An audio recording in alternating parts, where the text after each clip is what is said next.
It's the world this week, 7 days, 4 Paris space correspondents, 1 hour. In our company, gracing us, Christopher Dickey, foreign editor of the Daily Beast. How are you, sir? Well, glad to be here as always. Okay, well, glad to have you.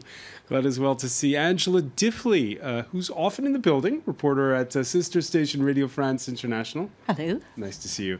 Nice to see you as well. Ana Navarro-Pedro, Paris correspondent for the Portuguese news magazine Visão. Right. Nice to see you. Nice to see you. And Judah Grunstein, editor-in-chief of World Politics Review. I've always been meaning to ask you, where can I find World Politics Review? At worldpoliticsreview.com. Okay, the World This Week on Facebook and on Twitter.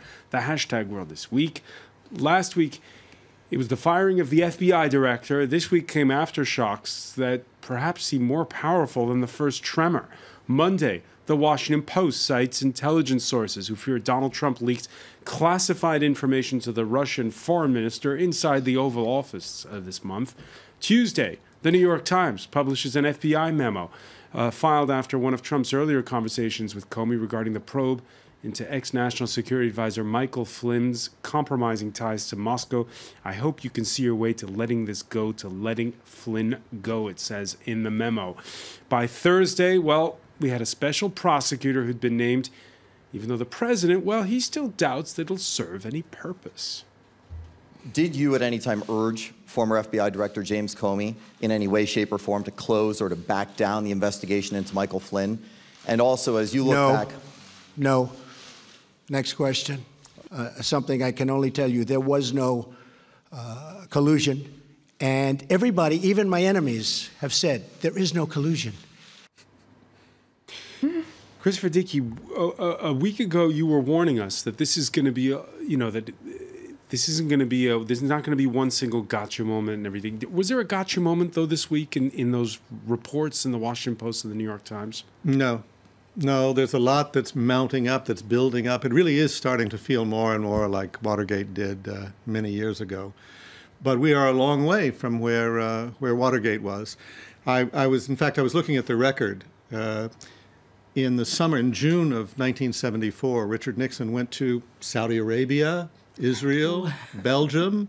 Exactly the places, in fact, that Trump is going now. But by then, all of Nixon's inner circle had been indicted, criminally indicted. The tapes had been released. Several of the tapes had been released. More were on their way. And the House of Representatives was already... its Judiciary Committee was already holding impeachment hearings. So we are a long way from that with this president.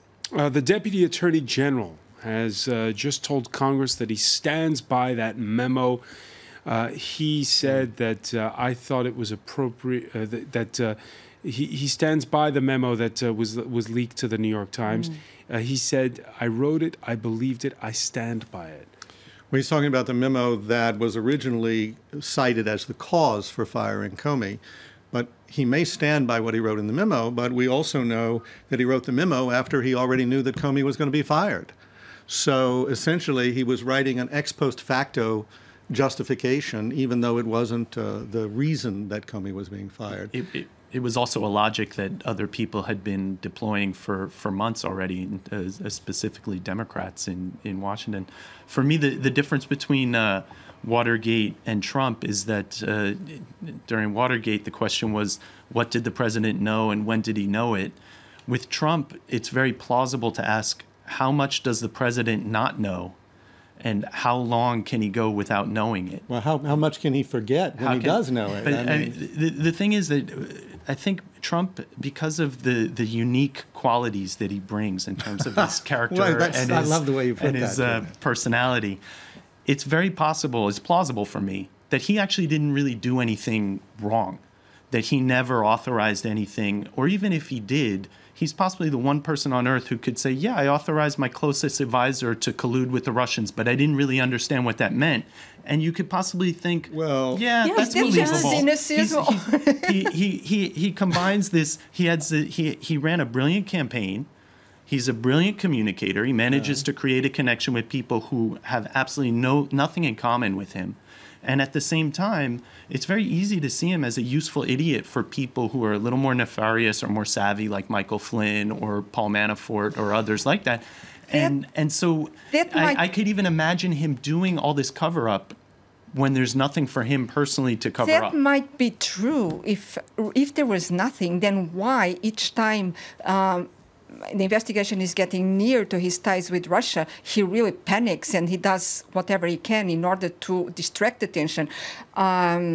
He fired Comey after finding out that he was asking for more resources in order to further his investigations. He even at one point released one it's believed that it came from him or from his inner circle. One of his tax declarations from 2005, just in order to, to distract attentions again from the Russian income tax. I do think I'm the personality thing. I'm not arguing he didn't do anything. I'm saying it's plausible, knowing Trump, that he might be shooting himself I in don't the want to foot, cut off having Angela, but done I would nothing. argue, and I'm not going to cut off Angela. Go ahead, Angela. But I would argue that he might not have known about collusion, but that doesn't mean there wasn't a lot of it. Agreed. I think the personality thing is very important, though. I mean, we're even hearing that aides have to put his name in briefings every 5 or 6 lines just to keep him involved, because he has this apparently childlike tendency to lose concentration very, very quickly unless he sees his own name in briefings, which is astonishing. I think another big difference, of course, between Watergate is that in Watergate, Congress was, both houses were Democrat, and here we're dealing with Republicans. And as long as Trump's base support continues to hold up, as long as those people who voted for Donald Trump continue to say we don't care about any of this, then they're not going to dump him in Congress. I think the Watergate comparison is really driving us away from the core of the problem, which is what are his ties to Russia? What are his ties to the Kremlin? And this is not an internal inquiry. It's not an inquiry into some internal matter between two parties or just American politics. It's about what the Pentagon still sees, that its number one enemy, the Kremlin and Russia. So I think it's much wider, and I think that the Watergate comparison, it's really bringing it down to procedure and to which degree he knew this or not, to which degree he's lying or not. But it's losing track of the real huge problem or... well, we never had a president you could I don't want accuse the of word to treason use before. treason. I didn't want to use the word. I was looking for quit working around that word. There's Nixon's famous line, it's not the crime that'll get you, it's the cover-up. Anna Navarro-Pedro is saying it is the crime in this case that's the problem. Well, I think... If there is one, actually, there was another moment in that press conference, another segment of that's very interesting, where he says, there was no collusion by me or the campaign. Well, speaking for myself, You can only speak there for was himself. no. Yes. I only speaking Yes. for. Well, what does that tell you? That tells you that he knows damn well there was collusion by people in his campaign with the Russians, and that's the problem. That's what he's scared of. So what is that? What is the answer to Anna's question? Well, What the is answer is, relation? first of all, let's backtrack a bit. First of all, we know very well that the Russians were interfering with the American election. There's no question about that. They did a lot of That is- propaganda, that- yes. Not just a Yeah. lot of propaganda. They Yeah, actively interfered. The yes. whole intelligence community is on board saying there's no question about that. That's why the question that is the central question in the investigation is, were there people in the Trump campaign who were cooperating with the Russians in that effort? That's the specific In terms criminal of, for issue. instance, And and then where that brings the could, and question, where that could why? be. But where Why that could be. to win? Well, wait a And minute, why wait a minute. to win that I have one, guys? if I may, I have a novel theory about this. Did you ever see the movie The Producers? No, Okay. tell us about it. The movie The Producers is about a shyster producer in New York and his accountant who realized that if they can produce an absolute flop, if they're sure it's going to be a flop, they can sell 1,000 shares instead of 100%. They can sell 1,000% of the production. It'll fold on the second day, and they never have to give anything back. It's all okay. I honestly, if you want to, I would take a bet that people like Carter Page, Paul Manafort, all the people that we know to be linked to Russia, they never thought in a million years that Trump would win. Right. They thought that they could ingratiate themselves with the Kremlin, ingratiate themselves with Trump, maybe even get a share of his media empire after the election. But when he lost, there would never be an investigation. And then he won, and it's like springtime for Hitler. There's another, which is the name of the show in The Producers, by the way. There's another angle, too, which is that Trump actually, in his prior to running for president, he had a 10-year period in his business where, starting in the early 2000s, he was basically bankrupt and on his way out, and has been in the real estate development world. And through an infusion of what is pretty much known to be private money coming from post-Soviet states, from people who were involved in relatively shady dealings, probably well known in the Kremlin, there was a lot of money flowing into development projects that brought him back from the edge of basically being forgotten. And so, in other words, what he has to hide might not necessarily be for him personally during the election, but he doesn't want a lot of scrutiny of his business ties, which is why we haven't seen his income taxes. Exactly, but that sort of stuff would compromise him just as much, because if the Kremlin has as far as we know, that's not what the FBI investigation is about. No, but they're getting financial records, which might show some stuff. Well, they're all over the Ukraine right now. How likely is it that his supporters will be turned off by this whole thing? Because for the moment they seem well, too we're bothered. talking about his supporters as if that's a majority who won't be turned off, but actually his support base is shrinking as people, not just people in Washington, not just some Republicans, but his polling is going way down. There's never been a president at this stage in his term who had such low approval ratings as Donald Trump.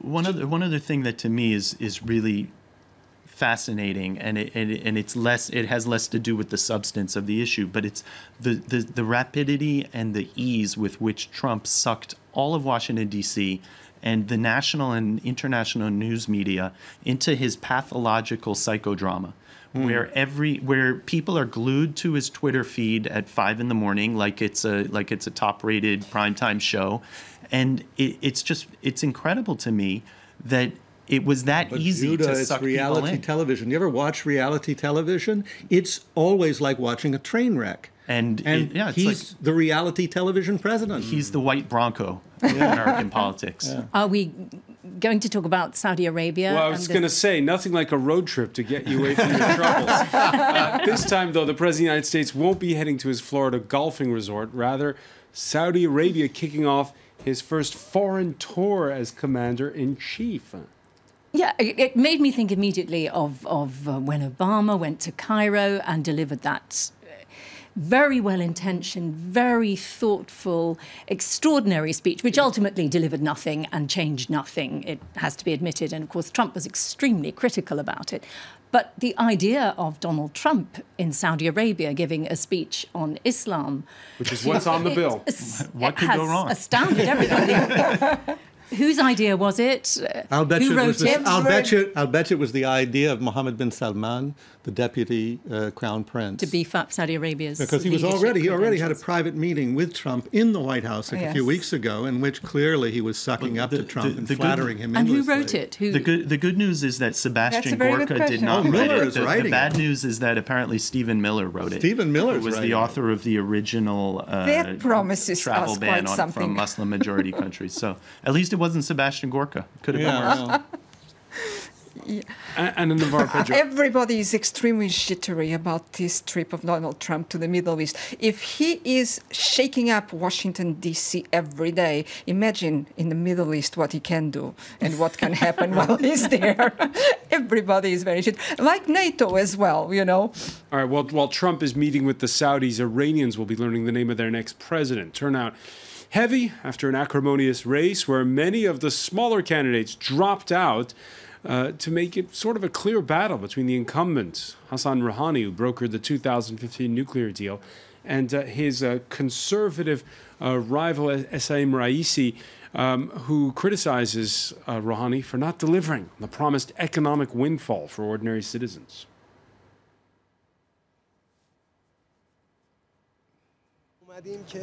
We've come here today in order not to go backwards. We'll stand in these queues for as long as it's needed in order not to go backwards. I want social justice, social freedoms, and political development, and good relations with all countries in the world.